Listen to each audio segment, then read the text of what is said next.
Herod Antipas, who we're talking about, his wife Herodias, but she was originally married to his brother, Herod Philip I. Isn't that correct? That is correct. Maybe I could give you a quick sketch of the Herods, because I know when I first started reading the Bible, it was really confusing to me. Herod this, Herod that, who's who.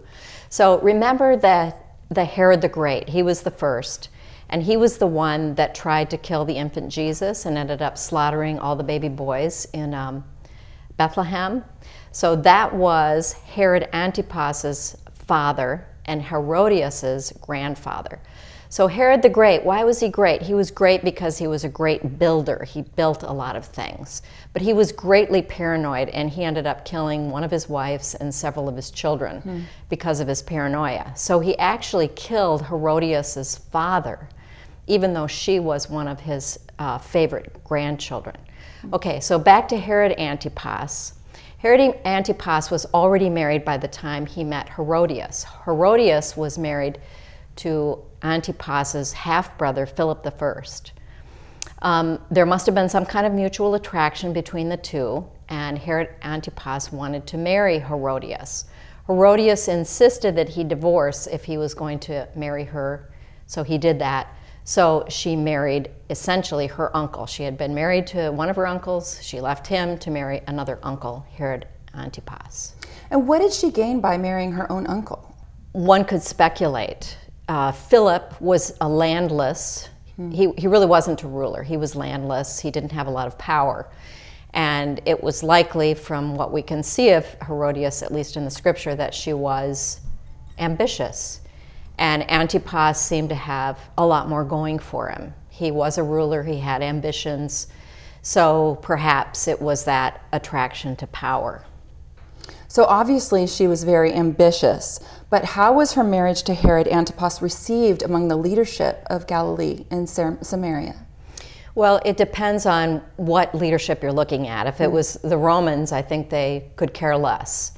But among the Jews, it was an object of a lot of controversy, because for Herod to marry his niece, who was already married to his brother, was considered immoral and incestuous. So in fact, it was a problem for him among the Jewish people. So it was scandalous already? Yes. Why did Herod imprison John the Baptist?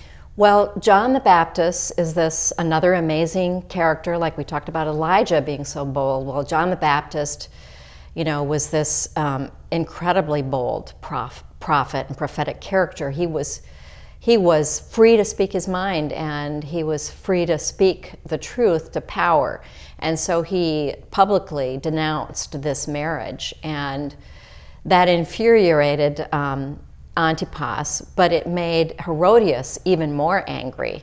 How dare this, you know, this rustic prophet speak negatively about her relationship with Herod Antipas. So that's how the whole thing started with John the Baptist. And John had a lot of followers who loved him, so he could potentially lead an insurrection. And so Herod Antipas had him imprisoned.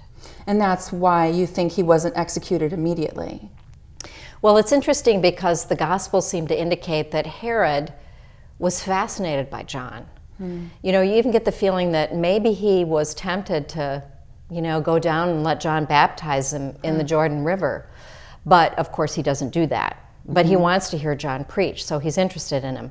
But he's also wary of John because he doesn't want to get the populace any more riled up than they already are. So he thinks if he, you know, martyrs this man, if he kills him, that the ordinary people will be incensed, and that will destabilize his kingdom. So it's a political smart move to keep John in prison but not execute him. It seems like it.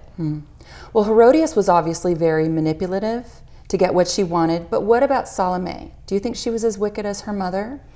Yeah, interesting question. Salome probably was a young girl, not very old. But sometimes the apple doesn't fall very far from the tree, and she seemed very willing to be the pawn of her mother. So you could say, well, okay, maybe the dance wasn't so much a problem, but you know, asking her mother, you know, what, you know, as the story unfolds, she does this dance that may have been, you know, sort of, you know, very suggestive.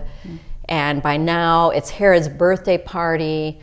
All the guests plus Herod are probably have drank too much. They're having a great old time. There's this young girl, and she finishes her dance in front of Herod, and he's, you know, superlative in his praise, and he says, "I'll give you anything you want, up to half your kingdom."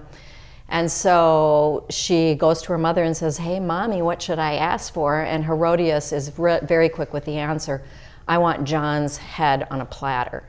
So Salome takes that to Herod, and because Herod doesn't want to be embarrassed in front of his guests, he does what he thinks he shouldn't and sends the executioner to behead John the Baptist. So you could say, yes, Salome is certainly complicit in the sense that she took this and willingly made this her request before Herod. So I think she does bear blame, but of course Herodias is the adult, she was sort of the mastermind, if you will.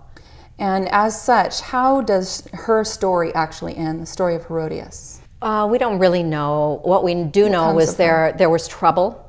You know, Herod Antipas had divorced his wife, who happened to be this Nabatean princess, and her daddy didn't like that. And so it created a lot of tension, and eventually there was war with that king, and so that destabilized the area. And eventually Herodias's brother Agrippa, you know, these Herods, you have to imagine there's a lot of scheming behind the scenes. Agrippa goes to the emperor of Rome, basically tells a lot of half-truths and lies about Herod and Herodias, to the point where the emperor banishes them to this backwater in the empire in Gaul. And so Herod dies there, and Herodias, who must have been ambitious, you know, her ambitions must have died there, but we don't really know exactly what happened to her.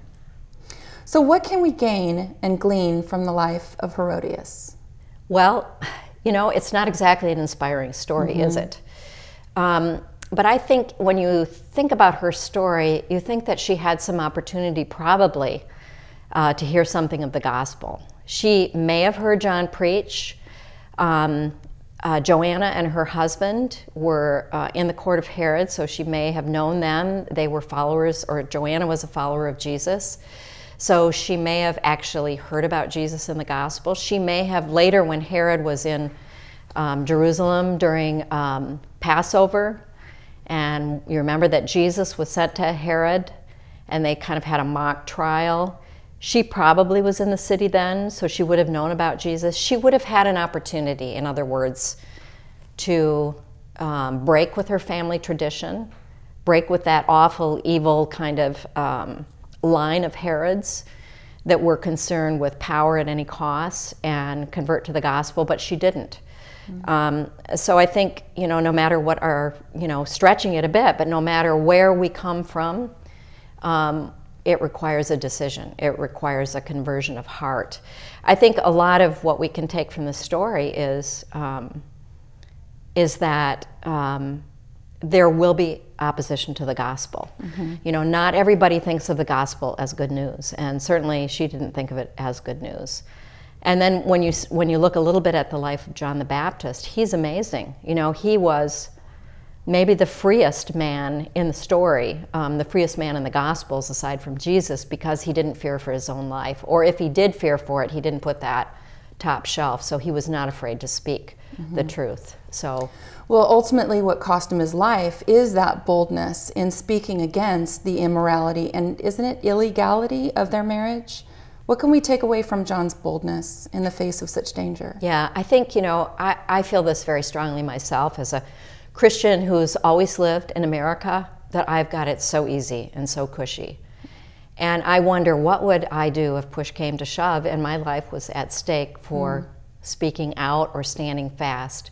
And I look at my brothers and sisters right now in different parts of the world, and particularly in the Middle East, and I've heard amazing stories about how Christians there have stood fast at the cost of their lives. So I guess this is a startling story. I hope it will startle me awake to you know, the challenges of what it means really to be faithful as a Christian.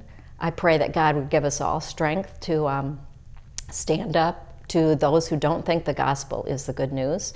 Stand up in loving ways, but not give in.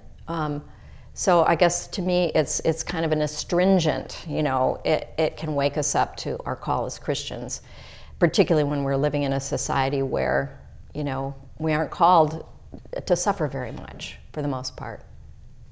Well, thank you so much, Anne, for sharing us about Herodias and Salome. This has been a great conversation. Thanks, Lori.